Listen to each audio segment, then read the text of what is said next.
오늘 그 말씀 교회 주시는 하나님의 말씀 한번 보겠습니다. 마태복음 19장 3절에서 6절까지 말씀입니다. 이 말씀으로 부부의 하나됨 어디서부터 시작해야 하나 제목으로 하나님 말씀 나누겠습니다. 제가 먼저 읽을게요. 마태복음 19장 3절에서 6절까지 말씀입니다. 바리새인들이 예수께 나와 그를 시험하여 이르되 사람이 어떤 이유가 있으면 그 아내를 버리는 것이 옳으니까? 예수께서 대답하여 이르시되 사람을 지으시니가 본래 그들을 남자와 여자로 지으시고 말씀하시기를 그러므로 사람이 그 부모를 떠나서 아내에게 합하여 그 둘이 한 몸이 될지니라 하신 것을 읽지 못하였느냐?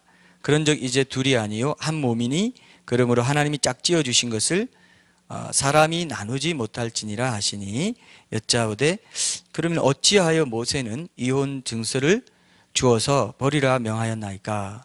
예수께서 이르시되 모세가 너희 마음의 완악함 때문에 아내 버림을 허락하였거니와 본래는 그렇지 아니하니라. 내가 너희에게 말하노니 누구든지 음행한 이유 외에 아내를 버리고 다른 데 장가드는 자는 간음함이니라. 아멘. 자, 어제 우리 교회 청년부 회장으로 섬기는 우리 한재호 형제님 그리고 김혜원 자매님이 결혼 예배를 올려드렸죠. 오늘 우리가 함께 읽은 본문은 어제 제가 이제 주례사로 전하면서 나눈 본문이기도 한데요.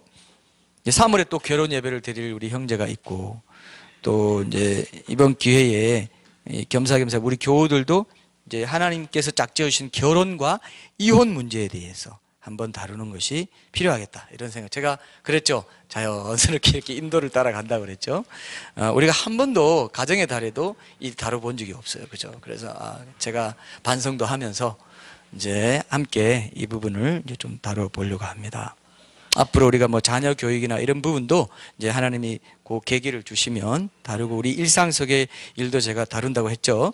그런 일들도 중간중간에 중요한 굵직한 주제 하다가 중간중간에 뭐 악과 고통의 문제 하다가도 뭐 중간중간에 생활적인 거 이런 것도 하면서 여러분들 유익할 수 있도록 말씀을 통해서 큰 영적인 또 일상생활 속의 실천 사항들을 여러분들이 체득할 수 있도록 제가 도와드리려고 합니다. 이번 시리즈 설교에서는 특별히 결혼생활 가운데서도 부부의 하나됨을 좀 더 구체적인 주제로 잡고 이제 이 주제에 좀 더 집중해서 살펴보려고 합니다. 그래서 오늘 3절부터 5절까지 말씀 중심으로 어제 나눴던 내용들도 일부 좀 포함해가지고 부부의 한몸됨의 의미에 대해서 좀 나누고요. 다음에 이 한몸됨을 나뉘게 하는 거라든지 뭐 차이점이라든지 이런 것들과 함께 이제 해결점도 살펴보려고 합니다. 오늘 영상에 보니까 에티켓 20가지 이렇게 한꺼번에 모아놓은 거 처음 봤어요. 그죠? 이렇게 아내가 남편에게 10가지, 남편이 아내에게 10가지. 하나하나가 다 이렇게 의미가 있고 다 웃음 짓게 만드는 어떤 그런 거 있죠. 그죠? 다 느낌이 이거 다 경험해서 우러나온 거구나 이렇게 알게 해주는 건데 가장 인상적인 대목이 저는 이 얘기였어요. 진정한 우정을 기반으로 한 결혼 생활은 어떤 문제도 헤쳐나갈 수 있다. 한 지붕 아래 살면서 각각 독립적으로 행복한 삶을 꾸릴 수 있다는 생각은 버리자 결혼은 공동작업이다. 동반자라는 표현도 했죠. 공동작업. 이것이 바로 한몸됨의 의미를 이렇게 구현해가는 끊임없이 그 부부의 한몸됨을 하나됨을 이뤄나가야 한다는 그런 의미로 저는 이렇게 느껴졌습니다. 제가 일전에 요즘 새로운 제자훈련 사역으로 아주 널리 이렇게 사역하신 한국교회에서 널리 알려지신 그 목사님 한 분 계신데 김형국 목사님이라고 여러분 아시죠? 그죠? 그분이 어떤 세미나에서 이런 말을 하는 걸 직접 들었어요. 이렇게 말하더라고요. 부부 중 19은 다 힘든 과정들을 거치면서 결혼 생활에 만족하지 못한다. 어쩌다 열의 한 부부 정도가 천생연분으로 만나서 별 갈등 없이 편안한 결혼 생활을 하는 것 같다. 이분이 얼마나 많이 봤겠어요. 많이 보고 목회자들도 보고 다 봤더니 뭐 이런 것 같다. 이 통계가 현실적이긴 할 거라는데 동의합니다. 근데 이 통계가 정상이에요, 아니에요? 하나님이 우리에게 결혼을 허락하시면서 이렇게 하라고 결혼 생활 주셨을까요? 그럴 리 없죠, 그죠? 절대로 아니라는 겁니다. 뭔가 지금 구멍이 뚫린 거죠. 뭔가 문제가 생긴 겁니다. 왜 그럴까? 성경적인 어떤 결혼의 원리 이런 것들을 우리가 무시하고 살아가기 때문에 그렇다라고 저는 생각합니다. 열에 하나 정도만 뭐 만족한다고 하지만 그 사람들도 어떤 성경적인 결혼 생활에 그런 열매로 인해 만족을 누린다기보다는 어쩌다 보니까 성격이 잘 조화를 이뤄가지고 행복하게 사는 커플일 가능성이 높아요. 제가 봐도 그런 경우 많습니다. 정말 함께 노력해서 하나가 되는 이 과정을 이루라고 하나님이 주시고 남자와 여자 차이도 주셨는데 그런 거 없이 그냥 잘 맞아서 그게 성경적인 그죠? 그런 행복인가? 이런 부분은 우리가 다시 한번 또 돌아볼 필요가 있다. 그래서 우리가 조금 부족하더라도 다시 성경적인 원리를 확인하고 거기서부터 새롭게 시작한다면 여러분들 가정 그리고 앞으로 우리 청년들 가정도 미리 이런 부분을 알고 시작하면 훨씬 시행착오가 적겠죠. 그죠? 그렇죠? 지금 우리 결혼할 청년들이 지금 많아요. 예. 또 결혼 생활을 하고 있는 분들도 있고 또 믿지 않는 남편과 함께 살아가고 있지만 그럼에도 불구하고 성경적인 부부 생활에 대한 원리를 아시는 분들은 훨씬 이전보다 더 그죠? 남편을 잘 섬길 수 있어요. 그렇게 믿습니까? 그렇게 믿으셔야 돼요. 그게 하나님의 긍휼을 우리에게 베풀어 주시는 통로가 우리의 또 섬김이기도 하기 때문에 반드시 그렇습니다. 그냥 인간적으로 그냥 잘해주고 이 정도가 아니라 진정으로 그죠? 창조 질서에 맞게 섬기는 것을 통해서 더 큰 그런 섬김을 감당할 수 있고 남편의 마음에 감동을 줄 수도 있다고 생각합니다. 자, 그래서 이제 그런 기준을 따라서 살아가는 것이 참 중요하다. 온전한 하나됨을 누리며 살아갈 수 있도록 하나님께서는 처음부터 길을 만들어 두셨다는 겁니다. 그죠? 근데 우리가 무시하고 있기 때문에 결혼 주제 설교 시리즈를 통해서 성경적인 기준을 분명하게 붙잡는 그런 계기가 되었으면 좋겠습니다. 오늘 본문에 보니까 예수님은 부부가 한몸됨을 이제 강조하시면서 당시 바리새인들이 이혼이 정당한 것인가 여기에 대해서 이제 질문을 던졌습니다.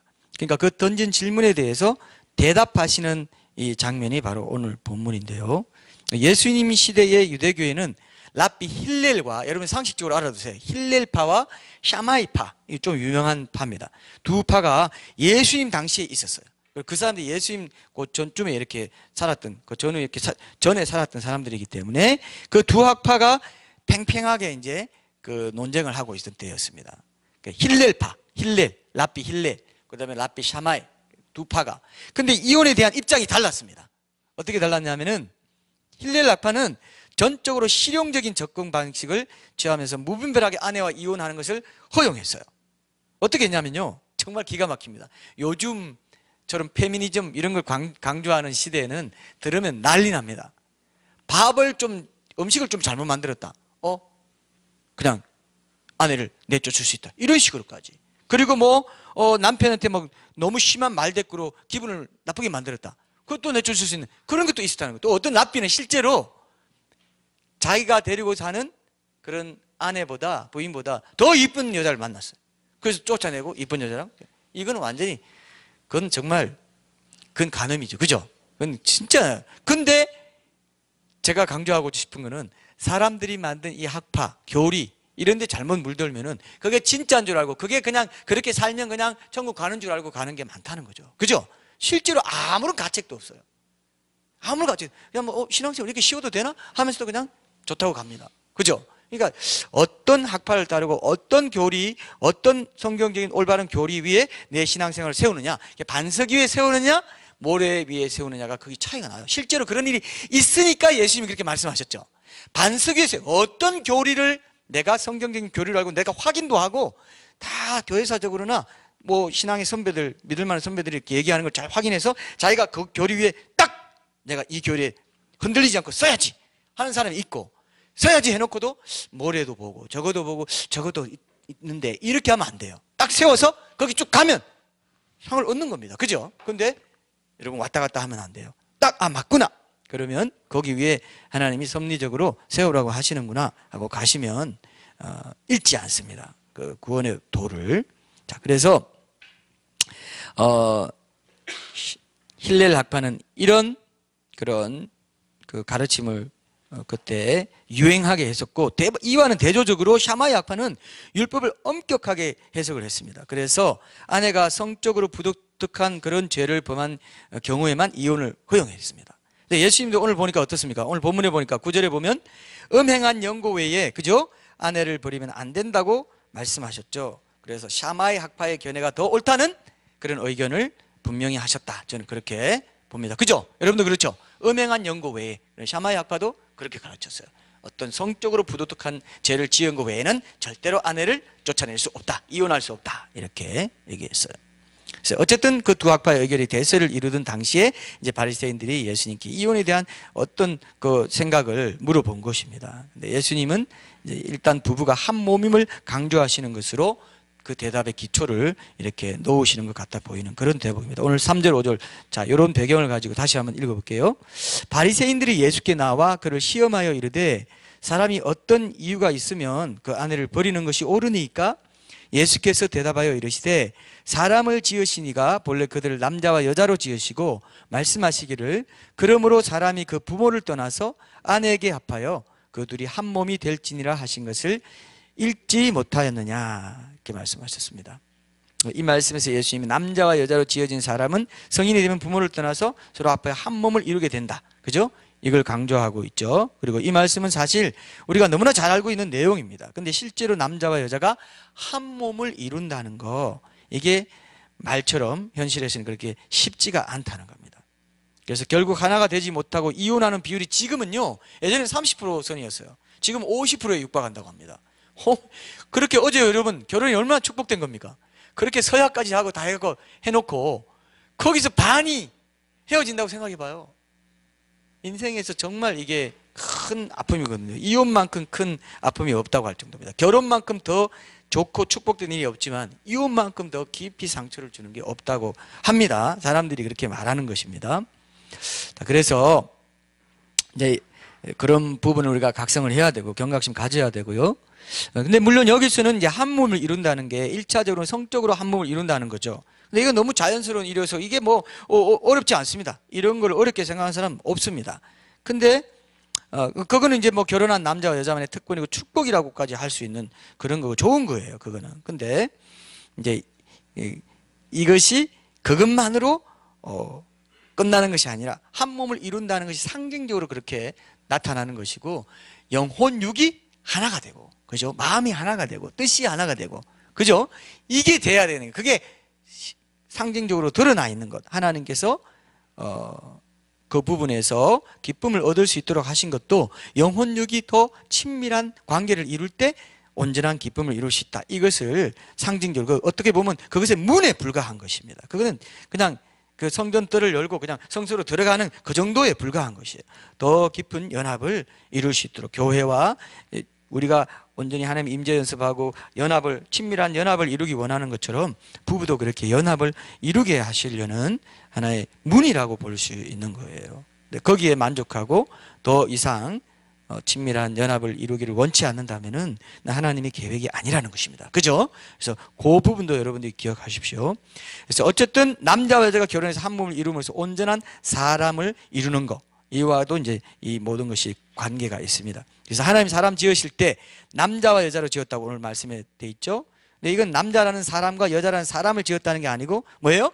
사람 안에 남자와 여자가 있다는 겁니다. 사람을 지었는데 남자와 여자로 지었다는 겁니다.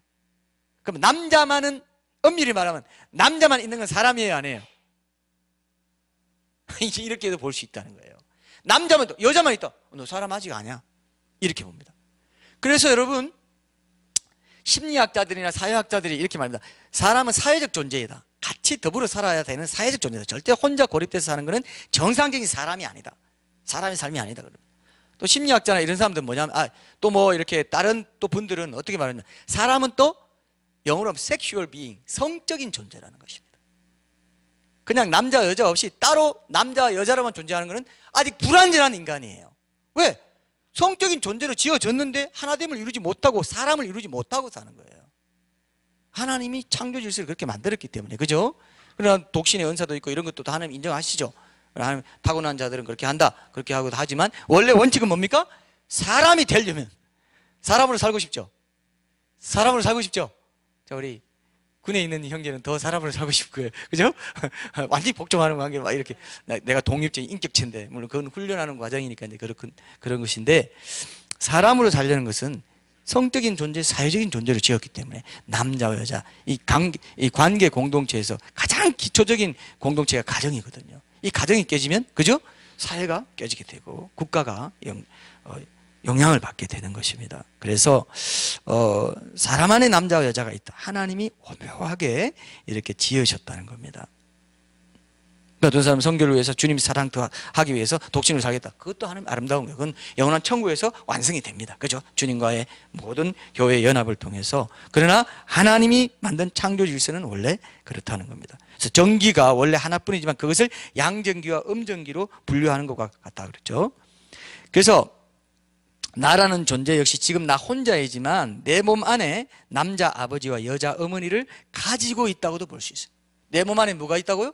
아버지와 어머니가 있어요. 아버지와 어머니가 나를 통해 표현이 되고 있는 것입니다. 그러니까 나는 나 혼자가 아니고 내 안에는 이미 남자와 여자 둘이 합해서 하나가 되어 있다는 거예요. 모든 사람은 뭐예요? 남자와 여자가 하나가 된 것이 거기 들어있어요. 그죠? 이게 창조 질서라는 겁니다. 남자와 여자를 한 몸으로 짝지어서 만들었다는 진리는 이미 내 몸에 나타나 있다는 것이죠. 부부의 하나됨의 진리는 그 부부의 사랑의 결실인 자녀인 내 몸에 이미 정확하게 반영되어 있다고 봐야 돼요. 그죠? 그래서 부부의 한 몸됨은 성적인 결합을 의미하기도 하지만 하나님의 창조 질서 안에서 온전한 사람을 이룬다는 의미도 있다는 겁니다. 그러니까 결혼을 통해서 부부의 하나됨을 이루는 게 이 본래의 창조 질서 차원에서도 얼마나 소중한 일인지 모르죠. 그죠? 아주 소중. 그러니까 영적인 의미가 있다는 걸 알아야 돼요. 이건 아주 영적인 의미가 있구나. 온전한 사람으로서 살아가는데도 중요하구나. 이걸 우리가 꼭 기억해야 됩니다. 근데 문제는 나중에는 이렇게 성적으로 하나 되는 부분까지 트러블이 생길 정도로 그것 외에 다른 문제들로 인해서 실제로 부부가 한 몸됨을 온전히 이루지 못하게 되는 경우가 상당히 많다는 겁니다. 상당히 많아. 아까 제가 그랬죠. 10분의 9 정도까지 실제적으로 자기가 경험하고 이렇게 봐온 바 그런 느낌으로 이제 말할 수 있을 만큼 이런 일들이 많아지기 때문에 사탄이 이 부분을 굉장히 많이 공격하고 이 부분을 깨뜨리면 그 가정이 힘을 받아서 그 가정이 할 수 있는 하나님 나라의 중요한 일들을 오그러뜨릴 수 있습니다. 실제로 굉장히 이게 큰 파워를 가지고 있는 것이기 때문에 그래서 이 한 몸을 이룬다는 말은요 단순히 성적으로 한 몸을 이룬다는 말보다 훨씬 더 깊은 전인격적인 그죠? 뜻이 있습니다. 아주 중요합니다. 그래서 오늘 말씀에서 한 몸 이룬다. 한 몸 이건 결혼을 단순히 정신적인 결합 한 정신으로 봄으로써 이제 구체성 육체의 하나됨을 이렇게 상실한 공허한 어떤 추상적인 개념으로 이해하는 그런 걸 말하는 게 아니에요. 그게 아니라 삶의 구체적인 요소들을 서로 공유함으로써 두 사람이 결코 뗄래야 뗄 수 없는 관계가 되었다고 하는 사실을 보여줘요. 한 몸됨이라는 게. 그죠? 공유할 수 있다. 삶의 구체적인 요소들을 공유해야 된다. 몸, 물리적인 몸, 현실에서 몸이 하나 된다는 것은 그런 어떤 정신적으로 하나 되고 한 마음이 된다는 것도 어떤 물리적인 현실을 떠나서 추상적으로 이상적으로 이루어지는 하나됨이 아니라는 겁니다. 몸이 하나 된다는 말을 통해서 뭡니까? 몸이 가는 곳에 내 마음도 가죠. 그런 말 있죠. 자, 사람을 오래 못 보면 어떻습니까? 마음도 멀어져요, 안 멀어져요? 실제로 내 몸이 봐야 되죠? 내 몸이 봐야 되죠? 몸이 하나가 안 되면은 마음이 하나가 안 된다는 건 바로 그 원리입니다. 그렇기 때문에 그것을 포함해서 실제로 현실 속에서 하나가 되어야 된다는 거. 그러니까 이원론이 아닙니다. 플라톤주의가 아니에요. 플라토닉 러브는 성경적인 사랑이다 아니다. 야, 플라토닉 러브나 해. 정신적인 사랑 있잖아. 돼요, 안 돼요? 그건 안 된다는 겁니다. 그건 성경적인 사랑이 아니라는 것입니다. 그래서 한몸됨이란 말은 아주 중요한 의미가 있습니다. 정신과 영혼이 전제되지 않은 육체는 그 육체의 하나 되면 단순히 어떤 쾌락의 도구에 불과할 정도로 전체 전인적으로 전인격적으로 하나가 되는 것을 말한다는 것입니다. 그래서 전인격적 차원에서 하나님의 법과 생명의 지배를 받는 한 공동 운명체가 되는 것, 그것이 한몸됨의 진정한 성경적인 의미라고 볼 수 있어요. 그래서요 이런 말이 있습니다. 여러분, 이건 유명한 말인데요, 부부는 부모와 자식 간의 관계보다 더 높은 관계로의 부르심이다. 그래서 여러분 보세요. 부부는 촌수가 있어요, 없어요? 촌수가 없어요. 근데 부모 자식 간은 있어요, 없어요? 1촌입니다. 1촌, 2촌, 3촌. 형제 자매는 몇 촌일까요? 그것도 아직 몰랐어요? 내 형, 내 동생, 내 여동생 몇 촌이에요? 나랑 2촌이에요. 아직도 지극히. 그리고 3촌, 4촌, 4촌쯤 되고 8촌, 사돈에 8촌 뭐 이렇게 가면 우리가 멀다고 하지만 형제는 2촌이에요. 근데 부부는 0촌이에요. 신촌이 아니고 0촌. 예? 신촌 될 뻔했어요. 0촌입니다. 그러니까 뭡니까? 일심동체라고 하죠. 촌수가 없어요. 무촌이라고 합니다. 무촌. 촌수가 없어요. 부부가 한 몸이라는 게 그만큼 중요해요. 왜? 인간과 하나님이 하나가 될 것을 보여주는 영적인 관계이기 때문에.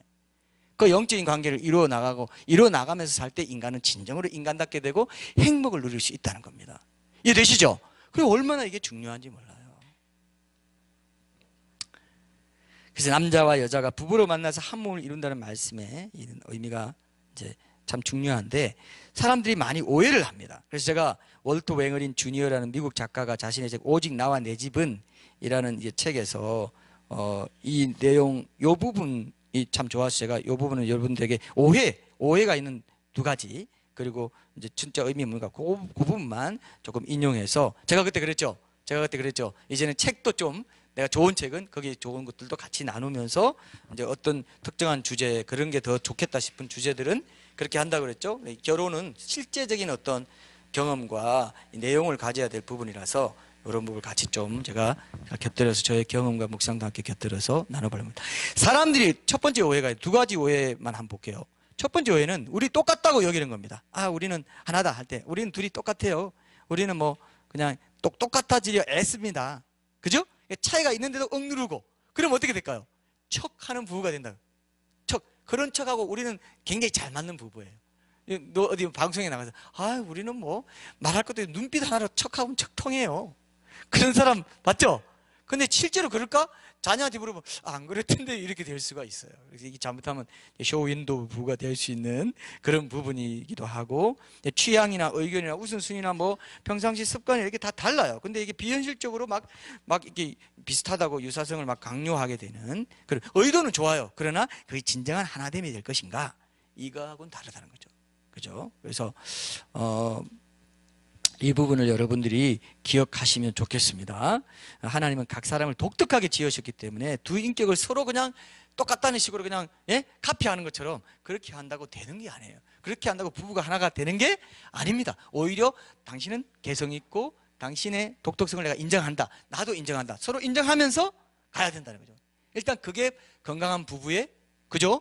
건강한 부부의 첫째 원칙이 돼야 됩니다. 당신은 독특한 개성, 독특한 경험과 독특한 가족 문화 가운데 살아왔던 걸 인정해 줘야 돼요. 그러니까 우리가 뭡니까? 처음부터 해야 될 게 있는 그대로 먼저 상대를 인정해 주는 데서부터 건강한 부부의 시작이 있을 수 있어요. 그렇지 않고, 그죠? 그렇지 않고 서로 그걸 막 서로 자기한테 맞추려고 해버리면은 이제 그때부터 계속해서 줄어버리고 상처받을 거 다 받고 그냥 나중에 막 너덜너덜 돼버려요. 그죠? 그러면 된다 안 된다? 절대로 안 된다. 있는 그대로 인정해주고 거기서 그럼 뭘 할 거냐? 여기까지 오늘 우리가 말씀드릴 겁니다. 한번 봅시다. 두 번째 오해는 뭐냐면은 어느 한쪽이 결혼을 장악해가지고 상대를 지배해버려요. 굉장히 강한 쪽 있죠? 보통은 강한 쪽으로 끌려가죠. 그죠? 그렇지 않습니까? 요즘처럼 페미니즘을 강조하는 시대에는 남자만 그렇게 하지 않아요. 여자가 또 해서 강한 쪽에서 그렇게 그래 마마보이처럼 막 이렇게 끌려가는 이런 사람도 있습니다. 마치 아내를 마마처럼 여겨서 아내의 마마보이가 됐어요. 엄마의 원래 마마보이잖아요. 그죠? 근데 아내 마마보이. 그리고 또 어떤 사람은 남편이 강하게 끌면 파파거리라고 합시다. 파파거리 돼서 그래 해요. 이렇게 맨날 이런 식으로 살아가는 부부가 있어요, 없어요? 주변에 있어요. 더 보면 그렇게 느껴집니다. 뭐든지 뭐 얘기하고 근데 난 그런데 아이 다소리 마 원래 그렇게 해와서 이렇게 하면서 그죠? 우리 한국처럼 가부장적인 문화가 익숙한 곳은 어때요? 남편들 이런 남편들 꽤 있습니다. 그죠? 그래서 뭐 민주적으로 우리 다 가족 회의를 통해서 이렇게 결정합시다. 땅땅땅 이런 집안 잘 없어요. 그죠? 그럴 수 있습니다. 뭐 이게 의미심장하게 웃어요 지금. 예. 자, 그래서 이런 가정은요, 이런 부부는 뭐 부조하나 뭐 이렇게 뭐 갈등할 거 없어, 싸움도 없고 충돌도 없고 조용합니다. 외부에서 볼 때는 조용해요. 왜? 땅에서 그대로 가니까. 그거 다 그냥 굉장히 좋아 보입니다. 밖에서 볼 때는 저 집은 분란도 없고 뭐 소리 나는 것도 없어. 그러면 좋아 보이잖아요. 근데 정상이다 아니다? 정상이 아니다. 왜? 아까 그랬죠. 독특한 개성을 가진 두 사람을 만나게 해서 그걸 통해서 차이점도 서로 극복하면서 그렇게 아름답게 한 몸을 이뤄가라고 사명 미션을 준 거거든요. 부부의 미션은 뭡니까? 하나가 되는 겁니다. 하나가 돼서 예수님을 닮아가는 거. 예수님을 닮아가는 것을 통해서 교회가 하나가 돼가지고 교회의 아름다운 신부가 되는 것처럼 그것을 부부간의 영적인 모형으로 보이라고 우리에게 미션을 주신 것인데, 우리가 지레 겁먹고 포기해버리고 아유 난 안 돼 이런 식으로 우리나라에 이제 흔히 이런 경우가 있는데, 제가 이렇게 가만 돌아보니까 어느 한쪽이 그냥 포기하고 산다고 표현하는 경우가 이런 거예요. 아니 나 포기했어. 포기한 거 굉장히 자기 부인 된 것 같은 좋은 의미잖아요. 그런 의미도 있습니다. 어떤 부분은 있는 그대로 인정하니까 포기한다. 좋은 의미의 포기가 있고 나쁜 의미의 포기가 있어요. 부정적인 의미에 아이고 그냥 하더라도 내도 저러다가 뭐 살다 뭐 죽겠지 뭐 이런 식의 그 뭐 저주 비슷한 이런 포기가 있어요. 그죠? 이건 안 좋은 포기예요. 청년들도 잘 들어두세요. 여기 청소년들도 잘 들어두세요. 그런 포기는 안 된다는 겁니다. 충돌도 없고 의견 분열도 없고 뭐 특별히 그런 거 없습니다. 절대적인 질서만 있을 뿐입니다. 근데 그거는 안 좋은 거예요. 질서를 절대적으로, 어떤 사람이 절대 권력은 절대 부패한다고, 가정에서도요, 남편이나 아내가 절대 권력을 행사하고 싶으면 절대 부패할까요? 안 할까요? 절대 부패한다고 돼 있잖아요.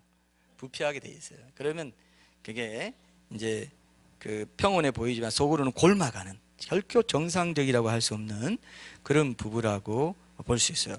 지금 오늘 본문에도 보니까 바리새이들이 어떤 이유가 있을 때 아내 버려도 되냐, 이건 가부장적인 어떤 그죠 문화에서 나오는 그 얘기라고 할 수 있어요. 그랬더니 하나님께서, 예수님께서 하나됨을 이룬 거, 한몸됨. 한몸됨이라는 건 일단 무슨 뜻이 있냐면요, 둘이 대등하다는 겁니다. 그죠? 복속시키는 게 아닙니다. 이건 예속시키는 거예요. 복속이 아닙니다.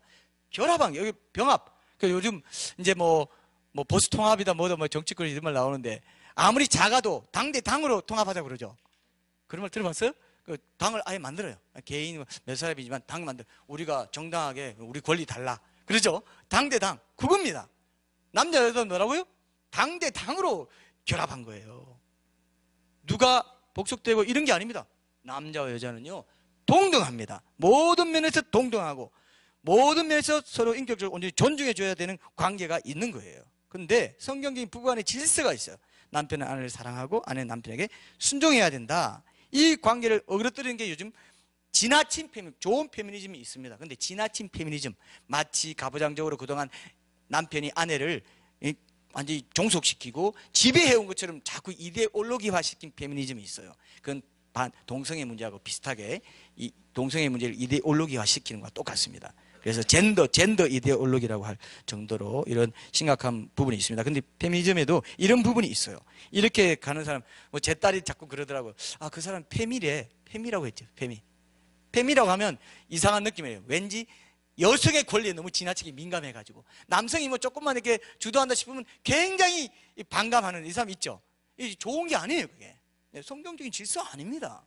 뭐 세상은 그걸 모르니까. 그런데 그 세상의 세속주의가 교회 안에도, 교회 가정 안에도 들어와 있어요.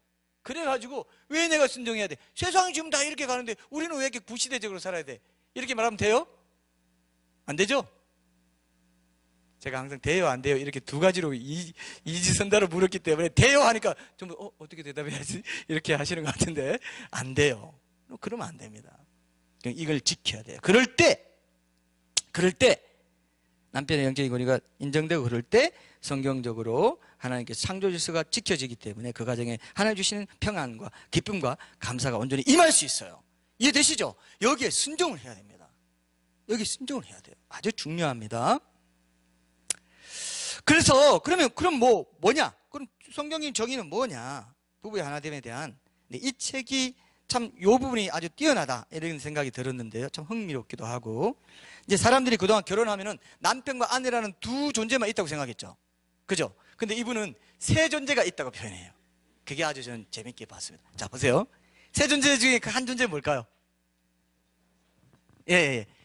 관계라는 겁니다. 부부 둘 사이 결혼 서약할 때 그때부터 아기로 태어난 아기라는 생명체를 비유한 것도 저는 참 신선하게 생각됐어요. 그래서 자, 여러분 아예 이렇게 기억하십시오.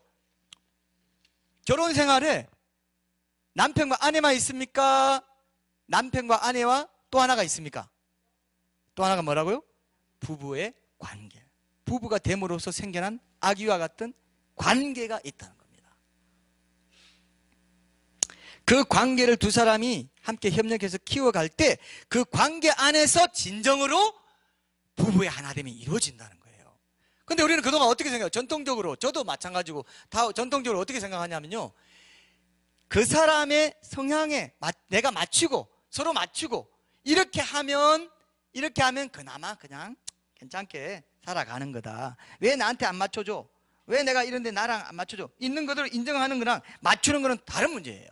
있는 것들을 인정하는 것은 두 사람 사이에 만들어진 관계를 두 사람이 대등한 입장에서, 대등하게 존중받는 입장에서, 있는 것들을 존중받는 입장에서 같이 머리와 지혜와 지식을 쌓아서 만들어가는 것은 그거하고 다르죠. 그걸 통해서 진정으로 하나 된다. 내 특징이나 특성이나 이런 걸 훼손시키지 않고. 병합해버리는 건 뭡니까? 훼손시키고 억지로 나한테 맞추게 하는 거죠. 그렇게 되면 독주하는 사람의 입장이 더 가버리고, 어떤 사람은 저쪽에 아내로 가고, 그러니까 마마보이 파파걸이 파파걸은 없었는데 우리가 만들었습니다. 진짜 파파걸 같은 아내가 있고 마마보이 같은 남편이 생겨버립니다. 그건 정상적이다 아니다? 절대로 정상적이지 않습니다. 이해되죠? 남편한테 꼭 이렇게 가르쳐, 나중에 이 동영상 설교 꼭 듣게 하세요. 아시겠죠? 별로 그렇게 동의를 안 하시네요. 자, 여러분 보세요. 그래서 부부관계가 관계를 성립해서 각자 관계의 유익을 누리지만 관계는 이 둘 중 어느 쪽과도 같지 않아요. 이 관계가 내 거야 라고 하면 안 된다는 겁니다. 이 관계는 독립된 인격체, 생명체로 존재하고 있다는 겁니다. 그래서 대등한 서로 각자의 특성과 기질을 가진 이 두 사람이 이걸 함께 이 관계를 만들어가는 거지 나한테 맞춰 하는 게 아니라는 겁니다. 저도 이 오해를 많이 했어요, 사실.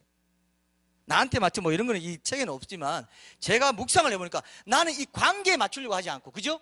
나한테 맞추라고 했다는 생각이 많이 들었고, 저도 반성을 또 하게 됩니다. 그래서 부부한테 왜 긴장이 생기냐, 왜 트러블이 생기냐, 서로가 이 관계에 헌신하지 않고 서로가 상대 배우자가 자신에게 맞추기를 바라기 때문에 생기더라고요.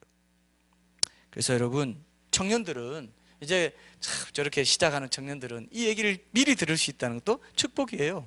지금 오늘 경서 형제가 굉장히 싱글벙글 기뻐하고 있습니다. 아, 시행착오 선배들이 해주신 거 감사하고요. 저는 시행착오 하지 않겠습니다. 요거 그대로 뽑아 먹겠습니다. 이런 지금 마음으로 엄청나게 지금 긴장을 하고 듣고 계십니다. 자, 그래서 여러분, 이건 생명체. 둘 중 어느 쪽 속한 게 아닙니다. 근데 속했다고 생각하고 내가 그걸 장악하고 있다고 생각하고 내가 더 그 관계를 주도적으로 풀어간다 이렇게 생각해도 안 된다는 것입니다. 대등한 입장에서 있는 그대로 인정되는 가운데 그 관계. 그러니까 이분이 참 재밌는 표현을 했어요.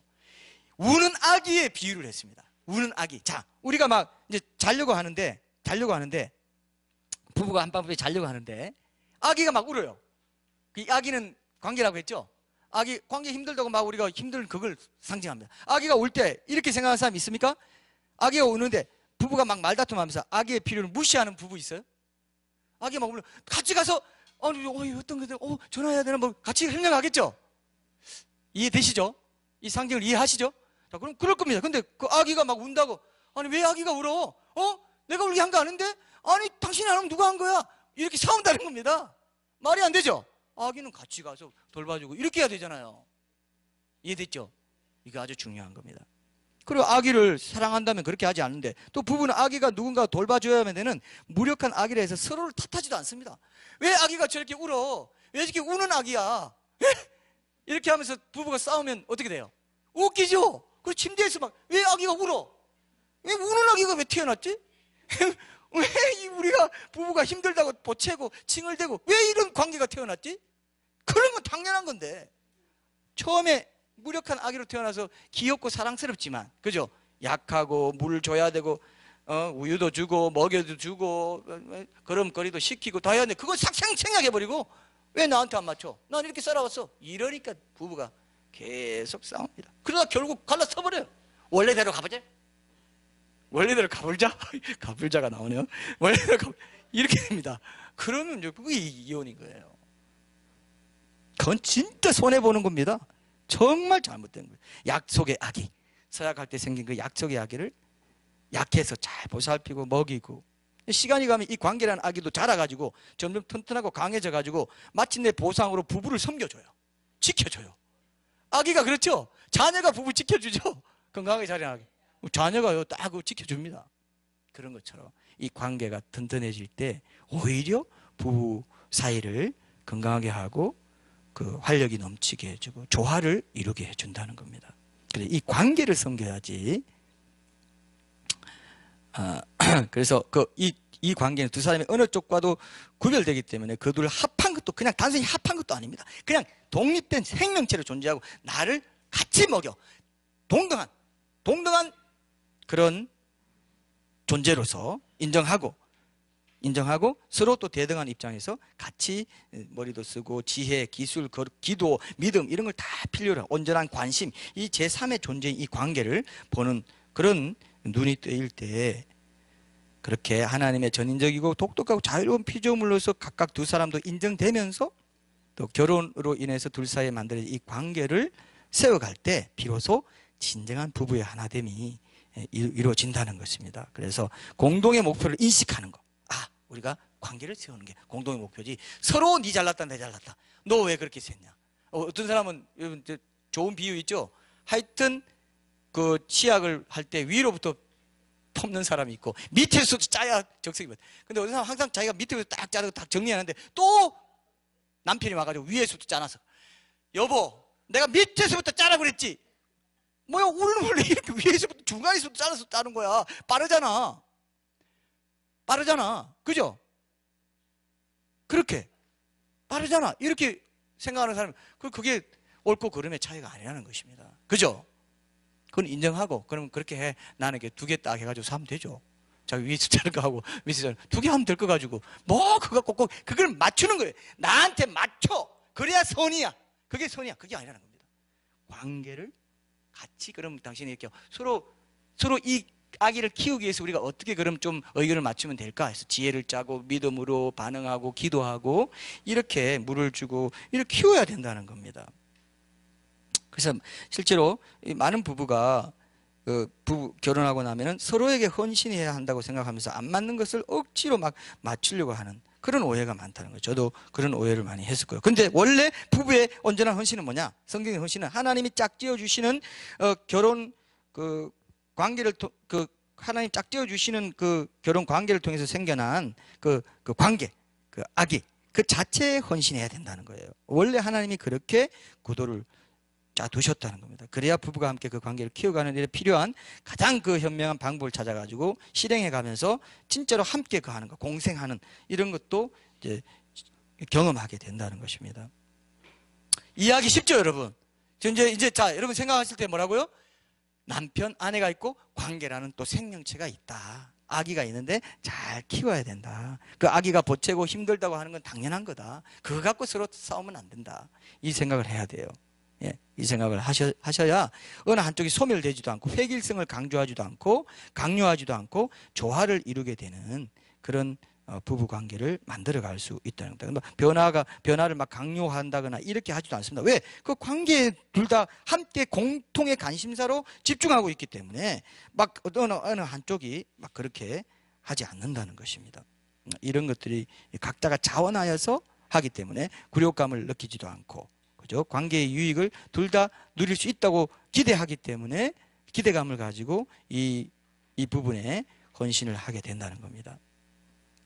그래서 여러분 초기에 결혼 생활은 초기 어린 아기와 같잖아요. 그때부터 잘 키워 나가는 거, 이게 아주 이제 좋습니다. 그래서 서로의 어떤 불편함도 조정하게 되고 서로의 어떤 성향에 이 아기를 키우는데 내 성향이 부족한 게 있구나 하면 거기에 맞추기 때문에 서로에게 내가 맞췄다는 데서 손해본다는 마음, 저 사람이 독주한다는 마음, 이런 것도 있을까요, 없을까요? 없다는 겁니다. 서로의 공통 관심사에 내가 맞추는 것이 되기 때문에 원망이 안 생기고 감정적으로 상하는 게 없고 상처받지 않는다는 겁니다. 이게 중요하죠. 이게 중요하죠. 이게 중요합니다. 그래서 이 부분이 중요하구나. 저도 다시 한번 그 부분을 느낄 수 있어요. 예를 들면 부인이 이렇게 말할 수 있어요. 남편이 당신이 내 돈 다 날렸다. 이제 뭐 먹고 사냐? 옷은 언제 사냐? 이런 식으로 말하는 것과 요즘 가계부를 유심히 보니까 어떻게 하면 식비 비율을 높일 수 있을까 이런 생각이 들었다라고 말하는 거 차이가 있어요, 없어요? 차이가 있죠? 당신 탁탁탁이라고 나 어떻게 해? 막 이런 식으로 하면 그 사람에게 대한 공격이 돼요. 근데 우리 가게 요즘 보니까 이런 게 있네요. 공통의 관심사로 이걸 어떻게 잘 우리가 조정하면서 만들어가시고 그러면 상처를 안 받는다 그죠? 왜? 그 사람도 여기에 헌신하고 그것도 헌신하고 이 관계에 통해서 둘 다 유익을 얻는다는 걸 알기 때문에 이 관계를 살리는 게 부부간에 하나 되는 길이구나 이것도 알기 때문에 그 지혜와 지식을 가지고 그렇게 나아가게 된다는 겁니다. 중요하죠? 중요하죠 여러분? 그래서 단순히 두 사람이 아까 뭐 열애 하나 뭐 이런 말도 했지만 성격적으로 뭐 그냥 다행히도 비슷해가지고 별 트러블 없이 살아간다고 해서 그게 부부가 하나가 되는 것도 아니고 한 사람이 아주 강하게 부부 관계를 이끌어 간다고 해서 그것이 하나 되는 것도 아니라는 겁니다. 부부 사이의 관계를 부부가 함께 협력해서 키워나갈 때 그때 진정한 부부의 한몸됨 하나됨이 이루어진다는 겁니다. 이거 하나만 기억하세요. 오늘은 딴 거 없습니다. 딴 거 없죠? 부부의 하나됨은 그런 거구나. 그래서 뭐 남자라는 이유로 명령할 것도 없고요. 그죠? 사랑스러운 공동의 존재인 관계를 이제 그렇게 키워 나가는 거. 그래서 생활 방식도 조화롭게 그 관계의 중심으로 통합해 가고 이렇게 하기 때문에 피차에게 덜 집중하고 관계에 집중하기 때문에 부부싸움은 줄어들고 이제 좀 합리적인 의논도 하고 서로 나누면서 이렇게 해갈 수 있다. 그래서 그가 나를 실망시켰다 이런 표현이 있는 거랑 그가 결혼을 실망시켰다 이런 표현이 천지 차이다 라고 할 수 있다는 거죠. 이제 그가 날 맞추고 막 이렇게 해서 날 배려해주고 이러면 내가 사랑이 많고 그런 줄 알았는데 날 안 배려해줬어. 그가 날 실망시켰어. 나 상처받았어. 이건 전형적인 상처받는 부부예요. 이런 부부가 대다수입니다. 솔직히 말하면. 네, 솔직히 말하면. 그러니까 열의 아홉이 그렇게 사는 거예요. 왜? 자기 그 죄성을 다 갖고 있기 때문에 이기심을 갖고 있기 때문에 나한테 맞춰 하는 게 있거든요. 근데 뭡니까? 그가 결혼을 실망시켰다. 결혼 그 관계를 실망시켰기 때문에 우리가 다시 조정을 해보자. 이렇게 되면 부부 싸움으로 가지 않고 의논으로 간다는 겁니다. 같이 서로 자기의 불편함도 조정하면서 가려고 하게 된다는 겁니다. 그래서 그가 실망시킨 것이 나라면 나는 그에게 말도 걸 수 없으니까 상처가 깊을 수 있고 고함도 지르면서 상대와 나의 모든 지혜를 아예 막아버립니다.